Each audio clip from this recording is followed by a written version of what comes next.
we doing? Come on, you can do better than that. How we doing? Great. Well, I'm a beer guy. I get excited by excitement. So I'm going to talk to you today about the value of nepotism, or another way to put that is why I made a business out of hiring all of my unemployable friends. Not to mention family members. The business that we've got is founded on a principle that friends and family is not a bad thing when it comes to business. In fact, there seems to be so much literature devoted to explaining why you should never get into business with a friend or a family member that I really thought that this would be an excellent opportunity, obviously to preach to the converted, but also to really sort of outline how it's worked for us as a company, why it's worked for us, and some of the things that we've maybe learned along the way. To start with, though, explain kind of why I think that, you know, maybe we've got a reason to be talking to you. We have had a lot of success. When we started off, there was 5 of us: my dad, my brother, myself, my best friend, and Matthew, our brewmaster, who's also a very close friend of mine. We've been growing by leaps and bounds. We've never grown by less than 50% in any given year. In 7 short years, we've grown to 78 employees. We are consistently awarded the best brewery in Ontario. We've won for the last 5 years straight. We've won a lot of other awards as well, as you were kind enough to mention. Thank you. So I won't get into those. But we've done this all with a very, very family friend focus. And you know, to me, the proof is in the pudding. It's been working. Point out the slides that are going on. When I was first asked to do the presentation, I was thinking, well, I'll put together a nice PowerPoint slide deck and put some of my thoughts down on it. And then I remembered back to our Christmas party last year. Every year we have quite an epic Christmas party. It's a lot of fun. And from day one, at our Christmas party, we have a variety show portion of it. So people come up and they do different skits and songs and things like that. And last year, one of our employees put together a slide deck just of different pictures she'd collected at different events and different days she'd been at the brewery. And it struck me then, and when I was preparing for this presentation, it struck me again, that there's no easier way to illustrate the amount of joy, pride, and enthusiasm than just showing what was just candid, captured moments throughout the year at our brewery. And I would expect that anyone seeing these photos would be thinking that this would belong better at either a family reunion or a very rowdy class reunion when you're looking at this, because this doesn't look like typical people having regular working days. I think the sort of the what we've been able to capture is everybody's enthusiasm. We've got them all to believe in the business is as important, more important than just their day-to-day job, and they really feel like they're part of something special. And by being able to capture this, we work harder, we care more, and we do better than all of our competitors in the industry. And it is really, I think, because we do have such a dedicated team of people who are nonstop living, breathing our company culture. So there's a lot of reasons and a lot of things that we've done to create this culture. When we first started off, there wasn't a lot of money. We really bootstrapped the company together. And so when we first started off, any friend or family member with any marketable skill that was willing to donate it to the company, we absolutely said yes to. And then as the company grew, we thought, well, that person's already doing a phenomenal job of this as a volunteer. Let's bring them on full-time and see what they can do. And that's evolved into kind of a change in even the way we describe ourselves. We used to always call ourselves a family-run company, and now we call ourselves a family and friends-run company, because at this point, with 78 employees, 36 are either family members or close friends of the family from before the brewery was in business. So it's maintained itself over time, and it's become, really how people see us. The first key to how we've developed this is what we call the distinction between the boardroom table and the dining room table. What I mean by that, at the boardroom table, we've got clear lines of accountability. There's a hierarchy, there's an org chart. Everybody in the company is responsible, and they hold others responsible to getting their job done and being accountable. Accountability is huge at the brewery.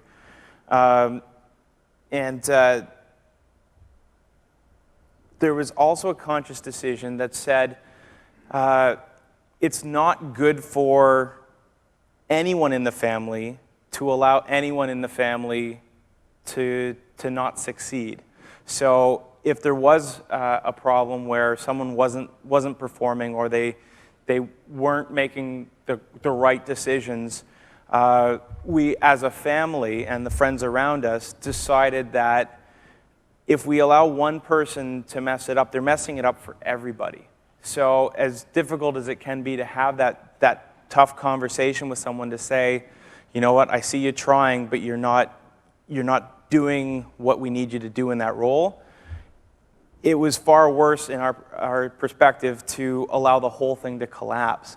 And I remember, one very difficult conversation I had to have with a family member at one point, and I took them aside and I had to say, this is mom and dad's retirement on the line. This is your livelihood, my livelihood. We can't make bad decisions just because they help support one family member. We have to treat the business as the most important thing for the whole family. So that's the boardroom table. The dining room table is just as important. This is where the family sits down together, and I mean the collective family. This is everybody in the brewery. And this is where, you picture an extended family with cousins and aunts and uncles and nephews. There's a lot of, obviously, compassion for each other. There's a lot of empathy for each other. But one thing that also is very obvious is the amount of communication that just crosses. There's no structure in terms of like the boardroom when there is at the dining room table.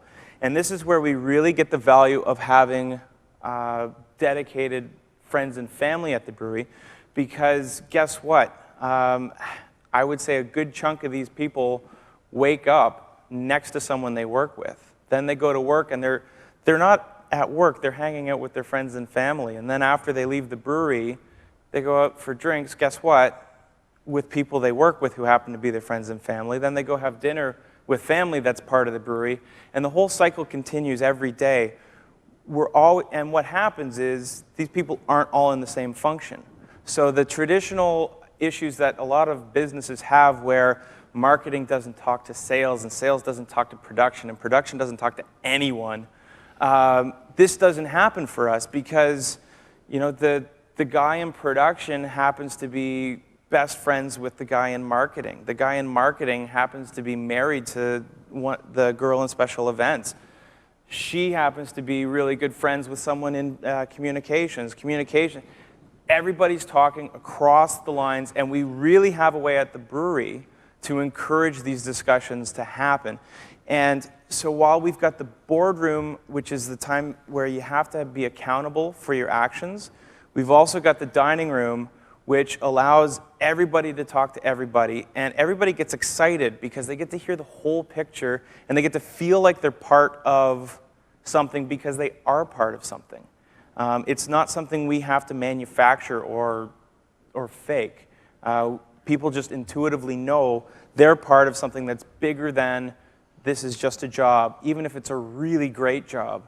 And what it comes down to is, these are people that love what they do, and they love the people they're working with. And you cannot get a better formula for success, in my opinion. There's a couple other things that I want to touch on to kind of help illustrate some of the things that have been either challenges for us or successes. One is that we've had to make a conscious effort to encourage empowerment and at the same time minimize entitlement. It's very easy for family members or friends to feel that sense of entitlement, which is not a good thing. You don't want someone feeling like they should get either a better bonus or better treatment because they happen to be one of my friends or because they happen to be one of my family members. So we do everything we can to minimize that, but at the same time, we want to empower them so that if they see someone not being accountable, that they're just as upset as anyone else would be seeing someone in the brewery not performing at their best. And we have this wonderful way of all treating it like everything's our job. You know, if there's nothing that happens that someone says, well, that's not my responsibility. We all take efforts, and there's a lot of work that goes into making this happen, but we all take these efforts to make it seem like everything's our responsibility. If there's litter on the floor, whether you're, the CEO or the cleaner, you pick it up. If a customer needs beer on a Sunday night because they didn't order enough to get them through the week, it's not just the delivery team that's going out there. It's not just the sales team that's going out there. Sometimes it's the marketing team or the production team or myself. This is something that we all take very seriously. Another lesson that we've learned, somewhat the hard way, is we don't promote someone over their skill set anymore. There have been a couple times in the earlier days where we've decided we want to have this new position in the company because it's really important, and we don't have anyone in the company that has that skill set, but we say, well, you know what, this guy is really working hard, let's just give him the job and see how he does with it. And we've learned that there's quite a lot of jobs you actually need to know what you're doing in. Unlike sales where you don't. No offense. There are a lot of times where we've put someone in a position because we love them and want to see them do great, and then we put them in the role and just watch them get over their heads and just start drowning. And that is a miserable process for everybody involved. It's miserable for myself if I'm the person that put them there. It's miserable for that person, and it's miserable for everyone that then has to deal with all of the mistakes that happen. So while we have maintained a very strong hire internally when possible process at the brewery, we've really, really learned that the when possible has to be a part of that sentence. Because there is nothing harder than telling someone, in the end, you've tried your best, we've tried to help you, it's not working out, we gotta take you out of that role. And again, when we have had to do that, quite often what we do, we don't fire the person, we find a better role for them. Because there's that dining room compassion to the boardroom decision. The boardroom decision is, you know what, you're not the right person in that role.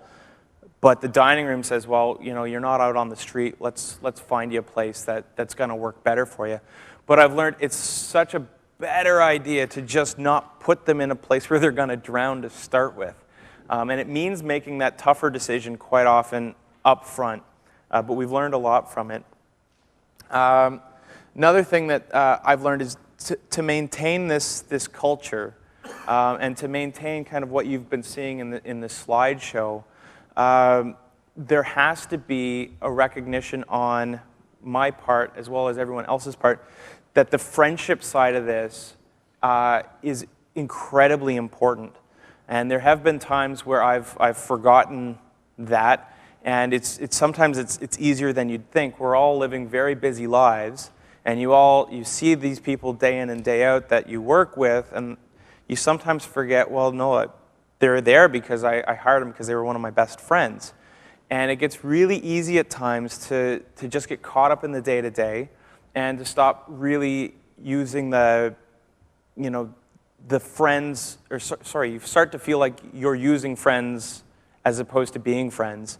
And to maintain the culture that we've got, people can't feel like they're just an employee. Even a really well taken care of employee. In our business, if someone doesn't feel like they're being treated like a friend, they feel like they're being taken advantage of. And luckily, we've done enough with the culture that when I have made that mistake, my friends and my family have been able to kind of raise their hand and say, Steve, you're being a dick. And how about we hang out and have some beers? And then, when someone does that, you really get that reminder, oh my God, this is someone that I really care about, and I'm going to go fix this now. And as the company's growing, that gets more and more difficult to manage, but it also becomes more and more important to manage that, because these are the people that I'm counting on to spread the good word and to carry on this feeling that we have for our company. And without them being absolutely behind the concept, it all goes away.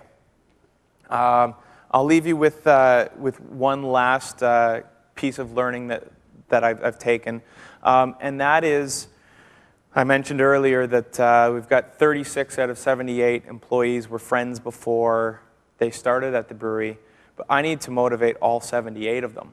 And I need to hire the next 10 that I hire as well, and the next 20 after that.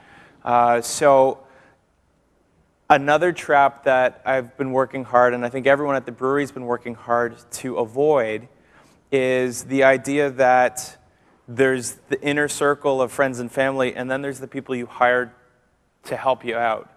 You have to, when you make a hire someone that you want to become part of that circle, because it never is fulfilling for that person if they feel like they're working for a family or a group of friends, that they'll never have access to that inner circle, and they'll never be as engaged, and you won't get the results from those employees that you do from that inner circle.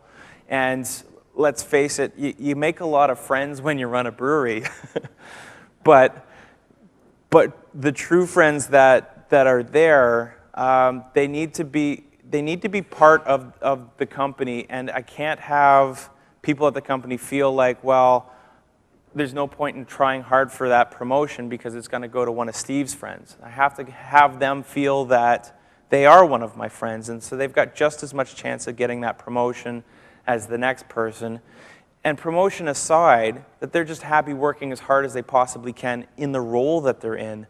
And a really big part of our success has been the friends and family that we've hired. The bigger success has been keeping that culture so that hopefully, I sure hope, everybody in the company feels as strongly as I do that they are part of the family, that they're part of the team, and that they're part of Beau's All Natural Brewing Company. And I hope if there's anything you can take away from this is that the dining room table is just as important as the boardroom table, and the rest of the people that work for the company need to be part of the family too. Thanks. You've had explosive growth. So 7 years to 78 employees. I think everyone here agrees that's insane.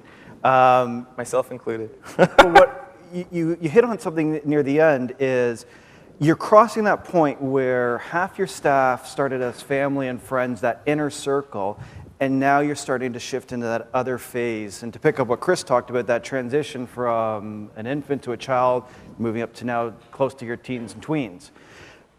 When do you find that the inner sphere, that 30-odd people that are your friends and family, are following and indoctrinating the rest of the culture? Or is that something that you're constantly pushing to maintain? It's a bit of both. You can't force a lot of this to happen, and I mentioned earlier we've never grown by less than 50%. There's been some years where we've grown by far more than that, and those years are usually years where I see our turnover get really big. I start to see cracks in the culture, and that serves to me as a warning sign that we're growing too fast to maintain what's special about us. And I'm a big believer in, if something's worked for us for the first 7 years, it probably is going to keep working for us. So I don't have any urge to change who we are as a company and change that, what makes us special. So what I find is that at a certain rate, it's a very, all our beers are organic, so I hate to use the term, but it's a very organic process where we all take the time to do things outside of work that reinforce that culture. Right. And when we bring someone that we hired from the outside into that culture and we take them out and we make the effort to bring them to the other events and to spend the time and go out for lunch and things like that, it happens. They start developing close ties to different people at the brewery. And obviously with that many people, there's lots of different personalities that we're managing too. Right. So there's definitely, some people get along with some people better and some people, they've got different lifestyles and all of that. But if everybody kind of treats this the same way, what I'm finding is, Sarah, who we hired for HR a year and a half ago, she became part of the inner circle, and now she's doing that for the next people that got hired. Same thing with, I could name off dozens of employees that were not friends or family when I hired them, but are now some of my closest friends. And if they're not my closest friends, they're maybe my brother's closest friends, or maybe my brother's friend's closest friends.